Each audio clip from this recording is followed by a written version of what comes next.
Hello, Eternum, and welcome to KOTT News, Eternum's #1 source for news. And this is the War Report. Dynamic change in the history of Eternum last night as the forces of bottom of B-tier Dodgers rip away Reekwater regional control. And the forces of Unethical dominate the defense in the dunes of the desert of Brimstone Sands.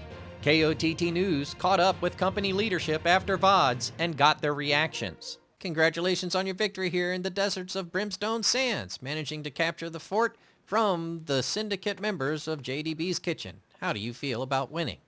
Oh, thank you, John. I feel great. Just want to give a shout out to our shot caller, Meow. Also want to give a shout out to everyone in our leadership. It was a great war. Good job on slotting everybody. Also, playing in Brimstone is just as bad as just standing in the city doing this interview, John. It's the most lag-fest war ever. Having some resource-intensive management out there, huh? John, we're definitely going to be spending our money and coin resourcefully in this area to make sure that it's got successful ECR runs. We're going to do everything we can to get the dungeon updated. Yeah, you're going to see AGS is listening. You'll see. You're going to put your own personal efforts into upgrading the dungeons and maximizing the efficiency of the ECR runs around here. Is that correct? Correct, John. Brimstone's known for its PvE elements. It's not really a PvP area. You know what I'm saying? But from what I saw, you know, JBD's Kitchen, great war roster. There was a lot of named war players, you know. War players, John. Named war players. Okay. They can claim that the Windsward defense, you know, is why they didn't slot so much here, but again, John, named war players. In Reekwater, Commander Hibby spoke with KOTT News about their victory and future ambitions. Congratulations on your victory here in Reekwater, once again freeing the Reekwater Union of Fishermen from the clutches of a 100% payroll tax. How do you feel the fight went out there tonight? John, we were hoping for a little bit better of a fight out there. It is what it is, but we're looking forward to Outcast running it back and having a good war with us. Indeed. Well, in the meantime, between now and then, do you have any intentions to expand your empire beyond the eastern shorelines? Yeah, John, we're going to try to, you know, take over anything that has to do with a swamp or a dark and gloomy area, so Brightwood's our next target.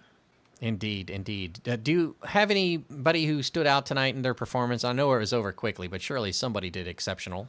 John, I got to give a shout out to B Bonfire as the MVP of the game. Is there anything else you might like to say to the citizens of Eternum? John, we're going to make sure that this Reekwater Bridge does not come back.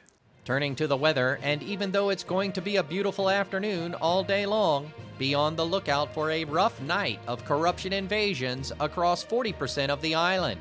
2 more submissions for Simulated Fantasy Combat Resolution tonight, brought to you by LARPco. Remember, if it isn't LARPco, it is cardboard. First up, the Syndicate members of Pharmaceuticals attack the Covenant forces of Outcasts for control of the northern observation post of Morningdale.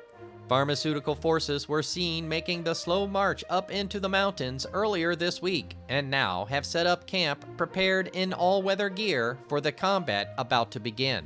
Outcast forces, recovering from a split decision last night, will have no problem focusing their team into a dedicated game plan tonight. But will low visibility be a factor?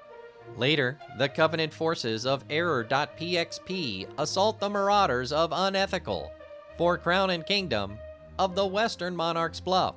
Error.pxp forces marking their waypoint on the bluff for the first time. They'll have to navigate uncertain terrain if they hope to get past this chaotic enemy. Unethical making their defense of the crown for the first time as well, but with 2 straight victories over 2 island powerhouses, they like their chances. Be sure to tune in for complete coverage and reactions from the citizens tonight at 11. Until then, this has been War Correspondent JChalant, KOTT News.